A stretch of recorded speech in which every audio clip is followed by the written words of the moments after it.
This is Sophia, and I have a new episode of Sophia Reviews coming out pretty soon about Back to the Future, a movie that no one's seen before. I've unearthed it personally from a mine shaft in New Mexico, and I had to kill several mine goblins, a couple zombies, and a gremlin or two to get this back to you. So get ready to have your whole mind blown by a little movie I like to call Back to the Future. Back to the Future is a raunchy coming-of-age comedy. What I meant to say is Back to the Future is a science fiction movie with a surprising amount of thought put into the way time travel works. No. Back to the Future is one of the finest moments in the careers of Michael J. Fox, Christopher Lloyd, and Robert Zemeckis. No, let me start over. Back to the Future is a problematic film full of cultural appropriation and incest. No, I got it this time.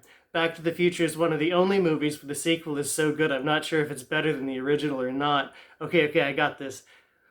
Deep breath. Back to the Future is a fun film that made the 50s look fun. That's how fun it was. No, wait. Real this time. Back to the Future is one of the best films ever made. You could watch it 100 times. It'll never get old. In the 80s, it was a time capsule of the 50s, and now and forever it'll remain a time capsule of the 1980s. The 80s may have failed to tell the stories of marginalized groups, but it made a decent effort to cast cishet white males in roles that paint pictures and tell stories that could be relatable to anyone.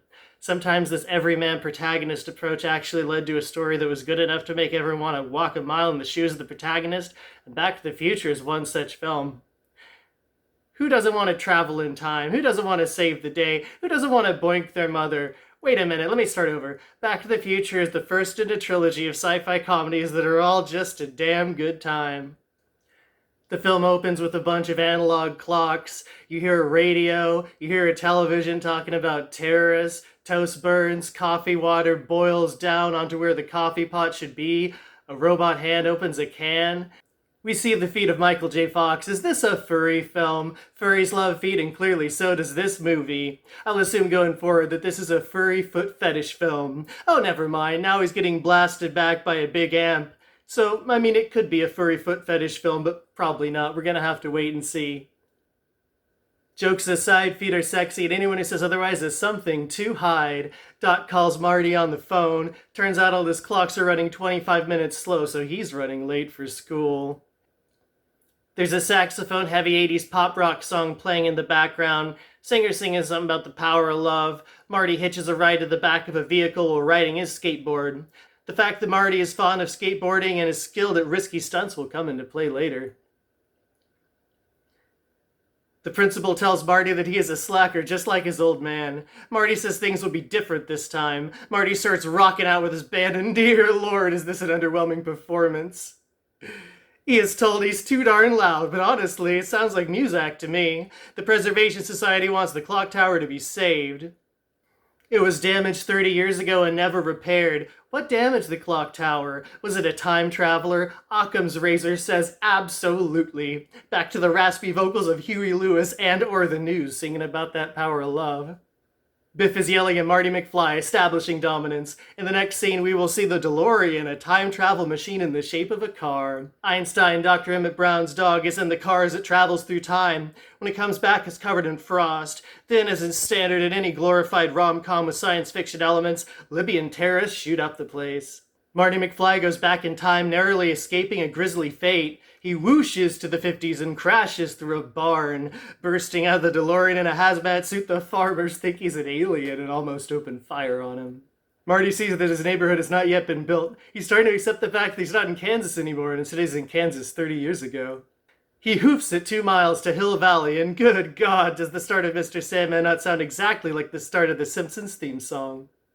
Marty watches a small army of full-service gas station attendants fawn over this car like they were Cher's backup dancers dance-boating her on stage. He reads the newspaper and it says 1955. Reality is starting to sink in a bit. Slipping forward a bit in time, Marty bumps into his mom and she is hot. It's basically the plot of the whole film that his mom is hot and she wants to bang him, but he's got to manipulate her to bang his dad or he'll cease to exist.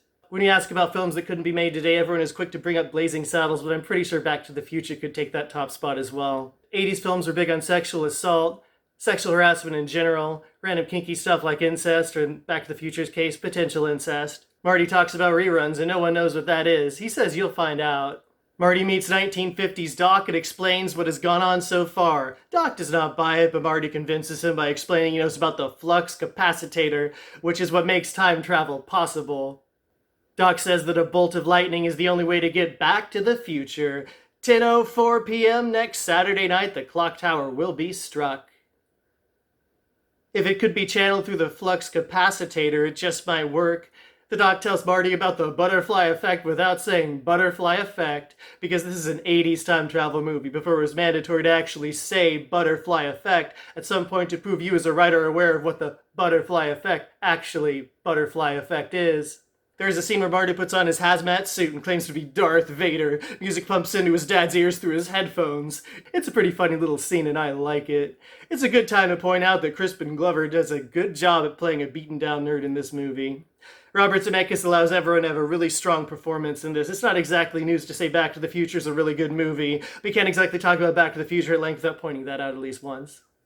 There's a scene with Marty on his skateboard outsmarting Biff and tricking him into driving into a bunch of poop. I have no sense of humor when it comes to poop jokes, so for me this is just gross and the film could do better without it. There's a scene where Marty and Doc peer over a model version of the town and sort of figure out what's going to happen at the end of the movie before it does. There's an infamous scene in this movie where it makes it look like Marty, a white guy, invented rock and roll, and it's racist, and no more will be said of it because this isn't an outrage channel, this is a nostalgia channel. Marty McFly talks his parents into boinking, and then his future is secured, and then he goes back to the present with Doc, and Doc is like, hey, let's go to the future, and then the car starts hovering above ground, and just then the credits start rolling. Damn, this is a fun ride. So technically some people could be too young to consider this required viewing, and if so, they need to watch it. Has it aged well? I think it probably depends on if you've aged along with it. If you are a teenager now, you'd probably find a lot of reasons to think this movie is either boring or offensive or buffensive, a combination of both that Gen Alpha's invented. So basically, you should see this movie if you haven't seen it, even if you decide you hate it, because that's how classics work. You don't have to love every classic movie. And if you have seen it, you should see it again. And if you somehow, if you Schrodinger's seen it, and you may or may not have seen it, maybe you got really blackout drunk and rented 10 movies from a Blockbuster, and this was one of them. You're not sure if you've seen it. I would say see it in that case as well. So pretty much, yeah, Back to the Future. If I were to give it stars, I wouldn't because that's silly. But I will say, watch it. If you've seen it, watch it if you haven't seen it. And if you haven't seen it and you don't like it, stay far away from me because I will throw a shoe at your head. And I do own both boots and heels, and you don't know what's coming at you. I also own sneakers, so it's like dealer's choice at that point. And the house always wins when it comes to throwing shoes at ingrates who don't like Back to the Future. Until next time.